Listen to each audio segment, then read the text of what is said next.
The fog hugged the ground like sorrow clinging to skin, thick, unmoving, gray.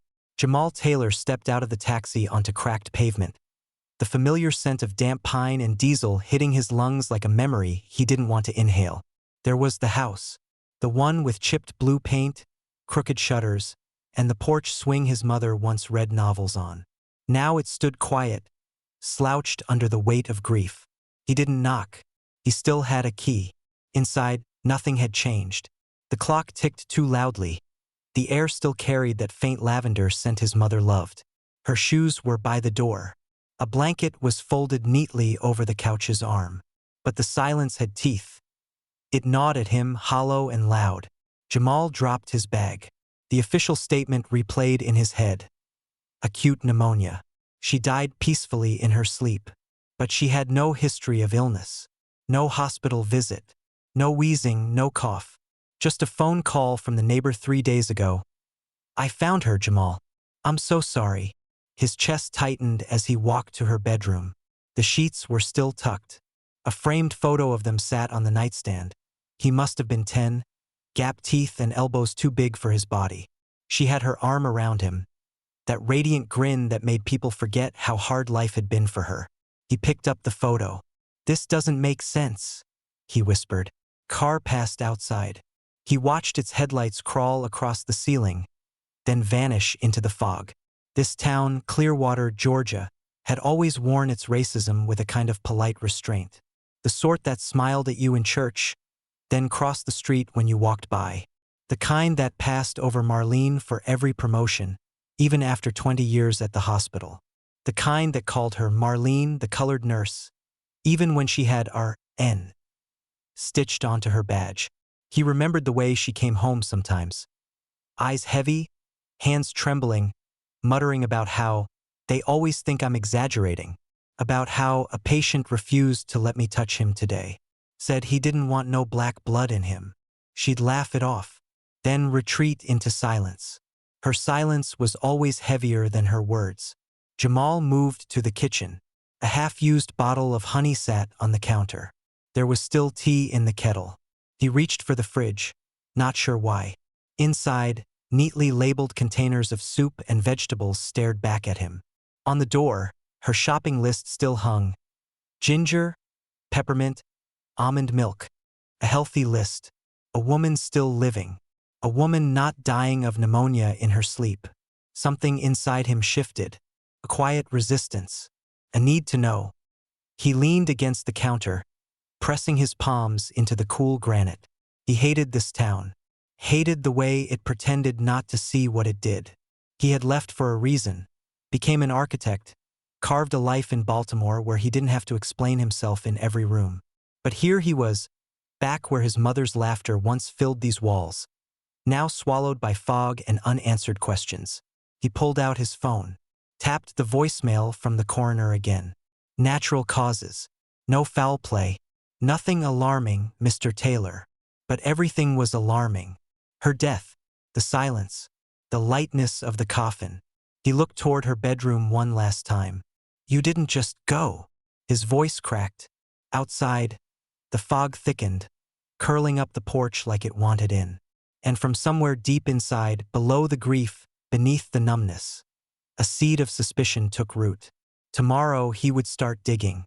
Morning filtered in like a ghost, pale and slow, brushing against the windows of Marlene's home. Jamal hadn't slept. He lay on the couch in his jeans, arms crossed over his chest like a body waiting for answers. But none had come, only the silence. He rose just after 6, the house too still to ignore. The hallway creaked beneath his feet, every sound louder than it should have been. He paused at her bedroom door but didn't go in. Not yet. Instead, he turned toward the bathroom, the one place she always kept pristine, like it was a refuge. Steam stains still traced the mirror. A maroon towel still damp. She must have showered the night she died. He sat on the edge of the tub and ran his hand along the tile grout absently. Then his fingers bumped something, a rough edge, barely perceptible. He looked closer. Behind the sink panel, just under the cabinet's lip, a corner of something was wedged into the space. A notebook. His breath hitched as he pulled it free. The cover was plain black, worn at the edges, the kind you could buy at any drugstore. He flipped it open. The first page was dated 2 years ago. I told Dr. Reinhardt again that the medication orders are being tampered with. He smiled like I was a child, said it was a clerical error. But I saw what I saw. Jamal sat back, stunned. He kept reading. It's always the black patients. Their vitals disappear from the monitors, no explanation. When I bring it up, they act like I'm imagining things. I know what they're doing. I know. I told Nurse Linda I wanted a second doctor to review my chart. The next day, I found my drawer ransacked. Page after page blurred in his hands. Accounts of being talked down to, dismissed in staff meetings, accused of being too emotional. Notes about patients being neglected, especially those who looked like her. A quiet war waged behind sterile walls. Then, near the final pages, a line stopped him cold. I think they're trying to erase me. His throat tightened. The handwriting had changed, less steady, like she was writing faster, scared. The last entry was dated a week before her death. If anything happens to me, it wasn't natural. Please, Jamal, don't let it slide. His name. She'd written his name. The journal slipped from his hands, landing open on the tile. He couldn't breathe. Everything he feared, everything he refused to believe was right there in ink. This wasn't grief making him paranoid. This was a warning. A low creak came from the hallway. The house settled around him, but Jamal felt a shift inside. An ache rearranged into certainty. They didn't just kill her. They erased her before they did. He gathered the notebook, heart thudding. One thought pulsed louder than the rest. Who else knows? Jamal stood at the hospital's sliding entrance, notebook pressed to his chest beneath his coat. Cold morning light bounced off the glass, casting fractured reflections of his face. Tired eyes, clenched jaw, grief hardening into something heavier. This was where she spent half her life. Clearwater Regional Medical Center. The same walls she walked with quiet dignity, wearing the same name badge for 22 years. The same halls she died feeling unsafe in. He stepped inside. The air smelled of antiseptic and artificial citrus. Nurses moved briskly across the lobby, avoiding eye contact like he was an open wound. A receptionist looked up briefly, then glanced away, her fingers stiffening on the keyboard. He made his way to the elevator. The metal doors closed with a hiss, and in the reflection he saw it, the shift. That subtle recoil. People moved differently when he passed. Not all, but enough. Heads turned, whispers hushed. It was the same tone his mother had written about, cold politeness, just sharp enough to cut without blood. On the third floor, Jamal stepped out into the ICU wing. The nurse's station went quiet.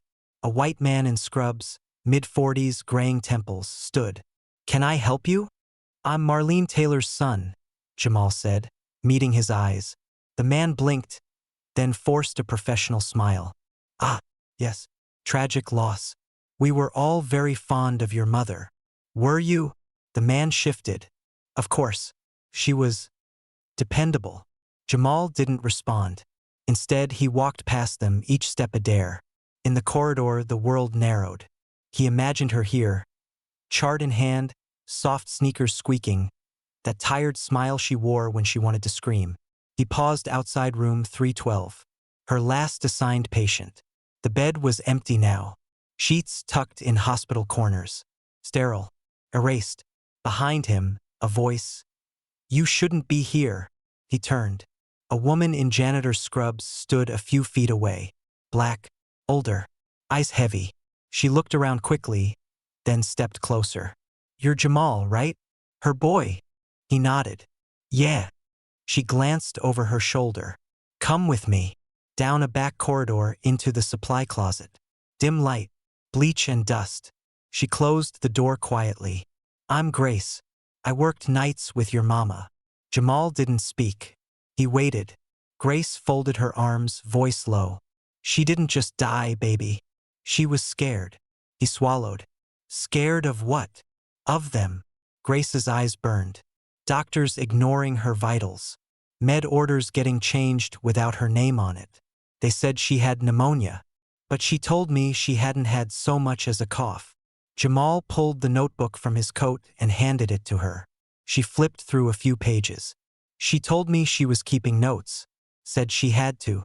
Said they'd find a way to make her disappear. Grace looked up. She asked for a second opinion on her own blood work. They delayed it. 2 days later, she was dead. Jamal's voice cracked. Why didn't anyone say anything? She sighed, shoulders slumping. Because we've seen what happens when you speak up. You get reassigned. Labeled unstable. Or worse. Her lips tightened. We live quiet to stay alive. Silence settled thick between them. Then Grace stepped forward. But your mama wasn't crazy. She was smart. She saw things she wasn't supposed to. And I think she knew what was coming. Jamal stared at the ground. His hands shook again. She ever tell you about Dr. Reinhardt? Grace asked softly. Jamal nodded slowly. He dismissed her. Ignored her complaints. Grace exhaled. He ain't just cold. He's dangerous. Makes problems disappear. One black nurse accused him of covering up a dosing error last year. She's gone now. Moved. Quietly. The closet felt like it was shrinking. Jamal looked at the notebook again. His mother's voice echoed through the pages. Through Grace's. Through the silence that surrounded her name. He whispered, I don't think she died of pneumonia. Grace's eyes glistened. Neither do I. He tucked the notebook back into his coat. Thank you. She touched his arm. Be careful. This place. It looks clean. But it's dirty deep down. Jamal nodded once, then opened the door. Outside, the hospital seemed brighter. Too bright. Like it was trying too hard to look innocent. But Jamal's heart was already shifting. Turning from mourning to something far sharper. He didn't just want answers now. He wanted the truth. All of it. Jamal drove in silence. Hands locked at 10 and 2. Eyes unfocused as the hospital shrank behind him. Grace's words echoed louder than the tires on cracked pavement. She didn't just die. She was scared. The notebook sat on the passenger seat like it was breathing. Every word his mother wrote now throbbed with urgency. Her suspicions weren't paranoia, they were warnings. And he had ignored them for too long. He turned down Maple Avenue toward the county coroner's office. A beige, boxy building that looked like it had been forgotten even by the people who worked there. Inside, the receptionist barely looked up when he requested a copy of his mother's file. Identification. He slid his license across the glass. A few keystrokes later, she handed over a sealed manila envelope. Back in the car, he opened it with trembling fingers. Date of death, July 12th. Cause, complications from pneumonia. Secondary notes, congestion, mild arrhythmia, respiratory failure. But something was off. The report was clinical but vague. No mention of symptoms in the days leading up to her death. No record of prior hospital visits. Nothing about the second opinion she'd requested, which Grace swore had been delayed. And then he saw it: body weight, 94 pounds. Jamal froze. His mother hadn't weighed 94 pounds since she was in high school. Even near retirement, she was strong, solid. She cooked, gardened, walked every evening. She didn't just wither in secret. His mind snapped back to the funeral. He remembered gripping the coffin as it was lowered into the ground.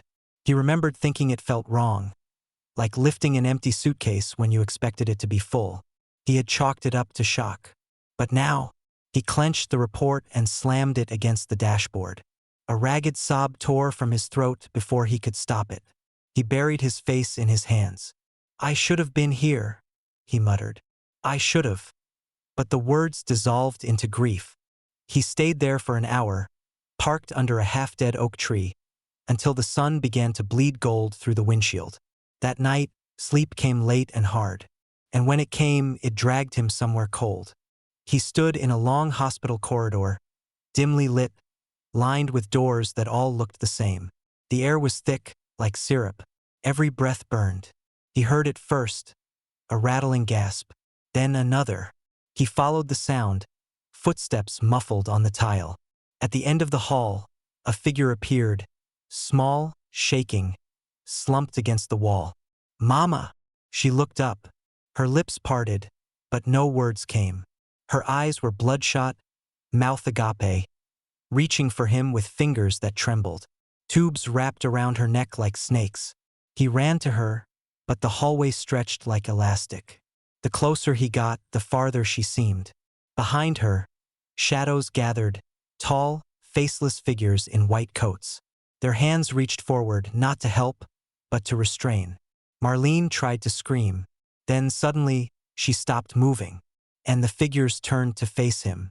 Jamal jolted awake, soaked in sweat, lungs heaving as if he'd been the one suffocating. Outside, the moon was swallowed in clouds. He sat up slowly, the image burned into his mind. The coffin, the report, the notebook, the dream. This wasn't just grief. This was wrong, and someone needed to answer for it. The morning after the dream, Jamal barely tasted his coffee. It sat cold on the table beside the coroner's report and Marlene's notebook, both marked up and bookmarked with sticky notes in different colors. His mind circled one name like a hawk over prey: Dr. Charles Reinhardt. If anyone had answers, it was him. By noon, Jamal was back at the hospital, this time with no intention of leaving quietly. He waited outside Reinhardt's office, watching nurses whisper as they passed. When the door finally opened, Jamal stepped in uninvited. Dr. Reinhardt looked up from behind his desk, eyebrows raised. "Mr. Taylor, I assume this is about your mother." "You assume right," Jamal said, closing the door behind him. Reinhardt gestured to the chair. "Please, I'll stand."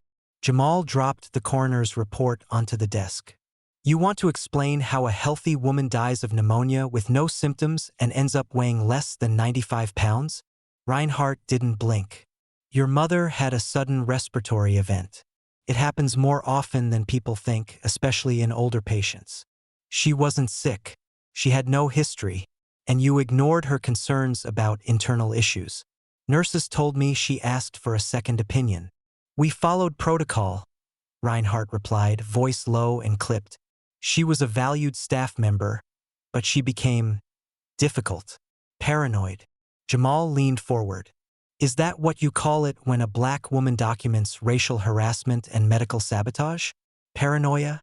Reinhardt's face tightened, his patience evaporating. "Be careful, Mr. Taylor. Accusations like that can damage reputations." Jamal's voice dropped. "I'm not here to protect reputations. I'm here to find out what you did to my mother. You're emotional, understandably so, but if you keep digging, you'll find pain, not truth." There was silence. Then Reinhardt leaned back and offered a smile so cold it felt surgical. "Let the dead rest, Mr. Taylor. Digging up the past has a way of turning people into corpses." Jamal's stomach flipped, but he didn't flinch. He turned and walked out without another word. That night, the air felt wrong before he even reached his street. His headlights caught something glittering in the driveway. Glass. His front window had been shattered, shards scattered like sharp confetti across the porch. He got out slowly. The door was untouched, but something had been scratched into the wood, just below the peephole. Enough. The letters were deep, raw, like someone had carved them with hate. Jamal stood frozen. A breeze kicked up behind him, rustling the trees. His hands were fists before he knew it. This wasn't just intimidation. It was a warning. Someone wanted him silent, but all it did was set something inside him ablaze. He looked back at the broken window, then at the scarred door. "You don't get to erase her," he whispered. He turned and walked inside. Tomorrow he'd dig deeper, even if it meant digging up the grave. The fog was already thick when Jamal stepped outside. It moved slow and heavy over the earth, blanketing the town like secrets no one wanted unearthed. He zipped his coat and stared out at the street. The carved word on his door, "Enough," was still there, raw and mocking. He hadn't slept, just paced. Now, with the first hint of dawn bruising the sky, he clutched a folded piece of paper in his pocket. A permit, reluctantly approved after hours of phone calls, emails, and a lawyer friend in Atlanta. Officially, he was exhuming the coffin for a private medical review. Unofficially, he was preparing to break himself open. Terrence's truck rolled up just before 6 a.m. The window rolled down. You sure about this? Jamal nodded. I don't think I have a choice. Terrence sighed. Same age as Jamal. Built like he still played high school ball, though the cautious look in his eyes said life had sobered him. They hadn't spoken in years before this. But when Jamal called, Terrence showed up, no questions, just a shovel in the back. The cemetery was quiet. Mist curled around gravestones like reaching hands. Marlene's plot sat near the edge, beneath a maple tree that was just beginning to turn. They walked in silence. The fog was so thick now Jamal could barely see 10 feet ahead. It didn't matter. He knew exactly where she was. Her name, etched in polished granite, caught the first gray light of morning. Marlene R. Taylor, 1958, 2023, in quiet strength. She healed. Jamal stared at it. His breath came out shaky. Terrence pulled the shovels from the truck bed. Last chance to walk away, he said. Jamal knelt and touched the headstone. She asked me not to. They dug in silence. The soil was wet, heavy. The thud of shovels striking dirt echoed like heartbeats. Jamal's hands blistered. Fog dampened everything: skin, clothes, resolve. An hour passed. Then two. Finally, metal scraped wood. Jamal dropped to his knees. The top of the coffin was visible beneath the churned earth. Terrence wiped his forehead. Jesus! With shaking hands, Jamal unlatched the lid. His breath caught in his throat. For a second, he couldn't move. Then he opened it. And the world stopped. Marlene's body lay still, mouth parted slightly, eyes mercifully closed. But her skin, what remained of it, told a story the coroner never wrote. Dark bruises ringed her upper arms and clavicle. Her lips were cracked, purplish blue. One side of her neck showed faint blotches. Finger marks? Pressure? Jamal reeled back, fell onto the ground. His mother had not died in her sleep. She had fought. Terrence cursed under his breath. This wasn't pneumonia, man. Jamal stared, disbelief battling fury. He reached for his phone with numb fingers and dialed 911. The fog seemed to thicken as the call connected. 911, what's your emergency? This is Jamal Taylor. I'm at Pine Grove Cemetery. I need to report a body. My mother, there's signs of assault.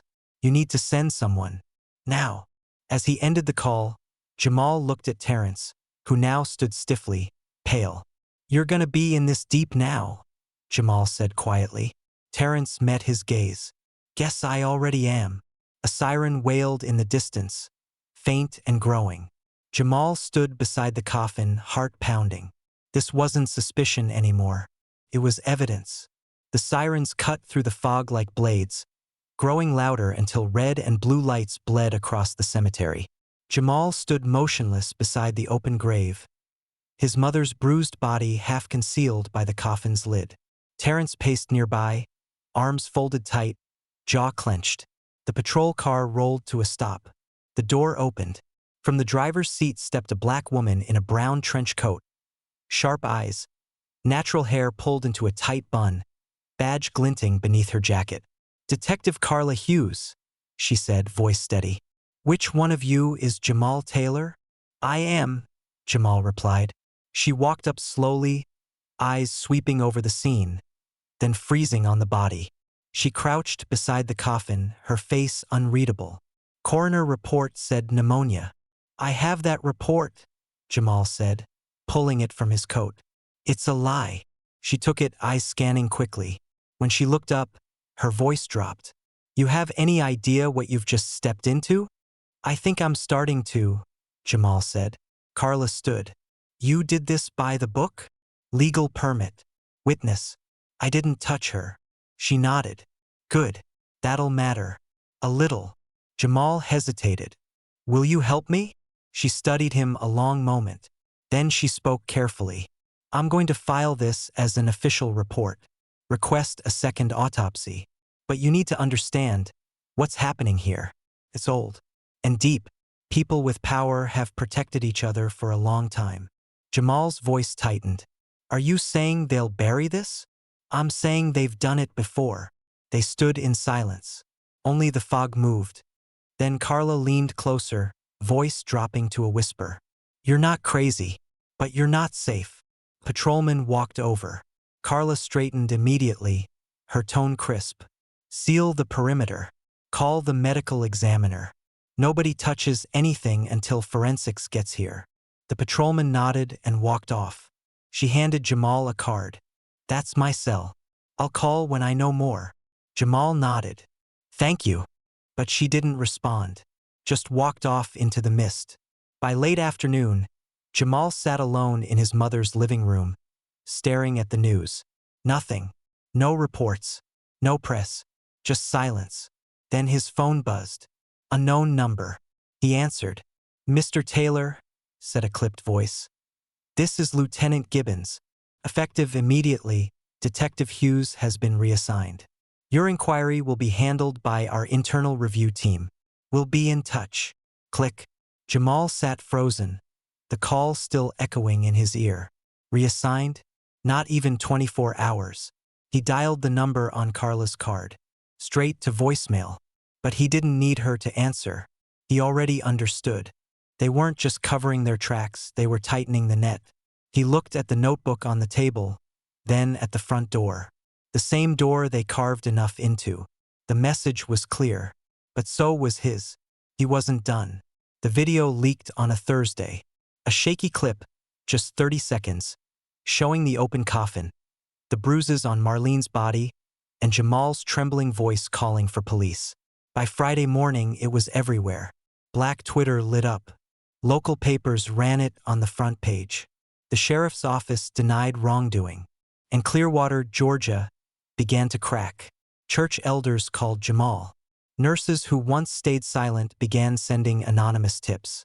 A retired pathologist from Atlanta offered to examine the case. But just as quickly, the backlash came. Mayor Whitfield stood at a podium flanked by white men in gray suits, calling the exhumation reckless, the accusations borderline defamatory, and the viral video deeply edited. Dr. Reinhardt issued a public statement claiming Jamal was emotionally disturbed, exploiting his grief for personal vendettas. But the people weren't buying it. That night, the hospital's side wall was spray-painted in red letters 6 feet tall. SHE wasn't crazy. 2 windows were shattered before sunrise. No arrests were made. By Saturday evening, over 300 people gathered outside Clearwater Regional Medical Center for a candlelight vigil. Church groups, teenagers, nurses in plain clothes, mothers holding signs that read, "Justice for Marlene. Listen when Black women speak. Do no harm equals do no cover-up." Jamal stood behind a folding table draped in white. A photo of his mother smiled back at him from a wooden frame. Her eyes were full of life. The mic felt heavy in his hand. He took a breath. "I didn't want to be standing here," he began.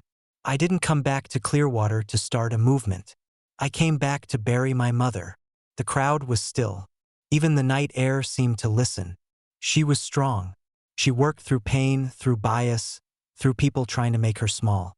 But what they did to her, what they tried to hide, was violence. Not just in her death, but in her life.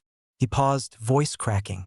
"When my mother spoke up, they called her emotional. When she documented the truth, they called her paranoid. When she died, they called it natural. And when I asked questions, they told me to shut up." A wave of murmurs rippled through the crowd. He lifted the notebook. But she wrote everything down. Every slight, every threat, every time they ignored her. And now her words are out. "You can't unbury the truth." A chorus of "yes, and that's right," rose from the crowd. "So now we fight," Jamal said, voice rising.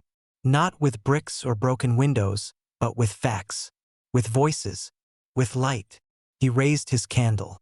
One by one they followed. Flames flickered like stars in the dark. Faces glowed. Fists lifted. Someone began to hum an old hymn, soft at first, then swelling.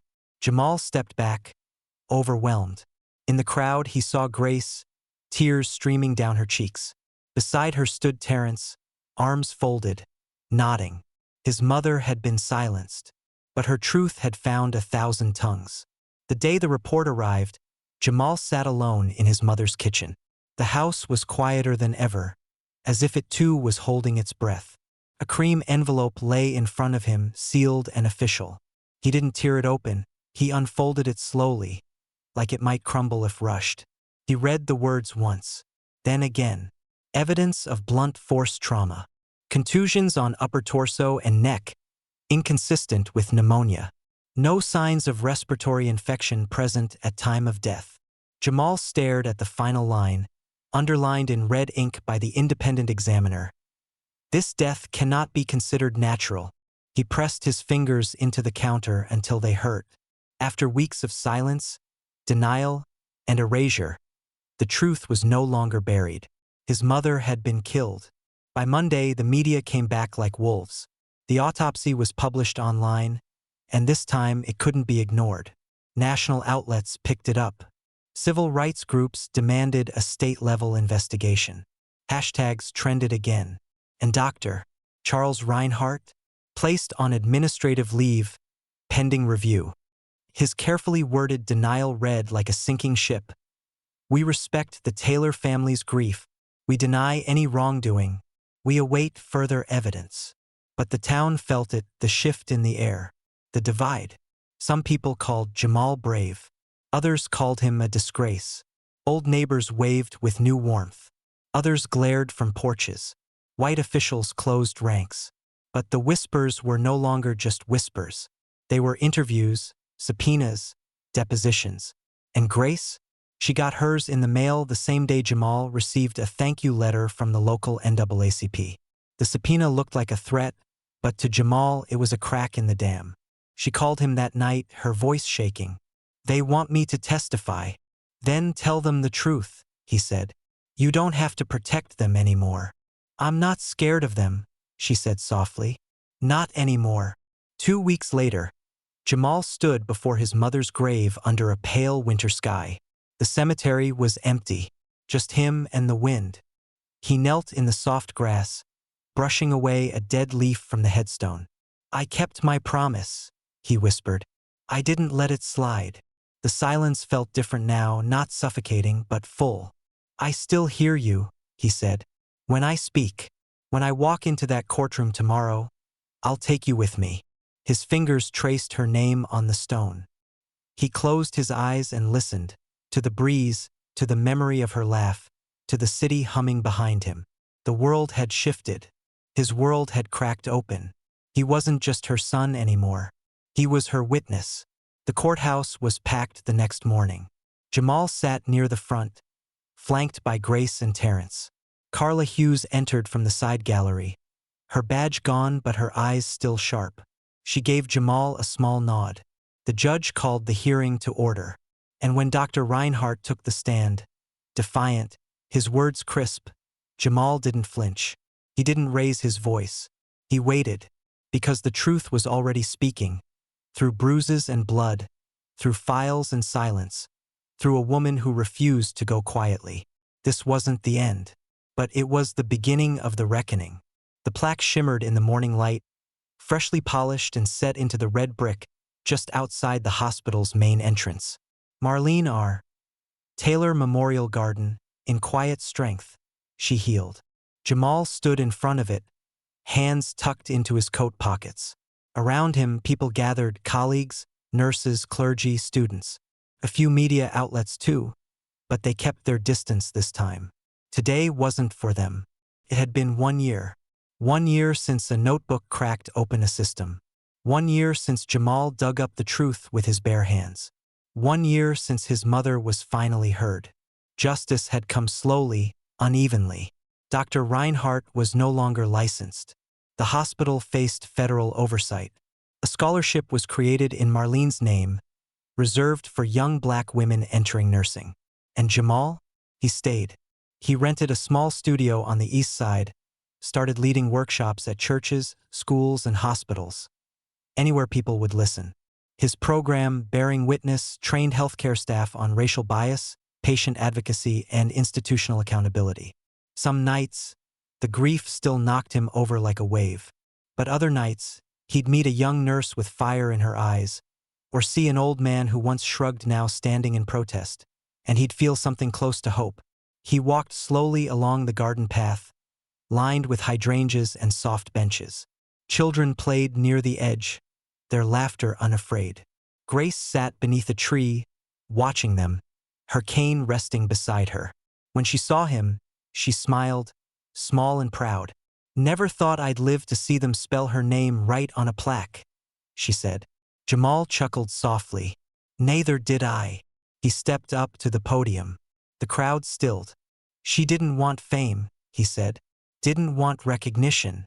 My mother just wanted to do her job with dignity and be treated like she mattered." A wind rustled the trees gently. For too long, this place treated her like she was invisible. But she wasn't. She was brilliant. She was kind. And she was right. He looked down at the plaque again. They tried to bury her, but they planted a seed instead. Soft applause rose. Grace dabbed her eyes. A nurse in scrubs held her child closer. Someone began humming the same hymn from the vigil a year ago. Later, Jamal walked alone to her grave. The stone was now surrounded by flowers, left by strangers. New nurses, patients, students. He knelt, brushing away a fallen leaf. The air was warm, sun breaking through clouds. "I'm still speaking," he whispered, "still writing your story." And for the first time, the silence didn't feel like loss. Felt like legacy. He stood, looking back toward the hospital, now framed by the garden bearing her name. She was no longer a case file or a protest chant. She was a monument, a movement, and her name, Marlene, would never be forgotten.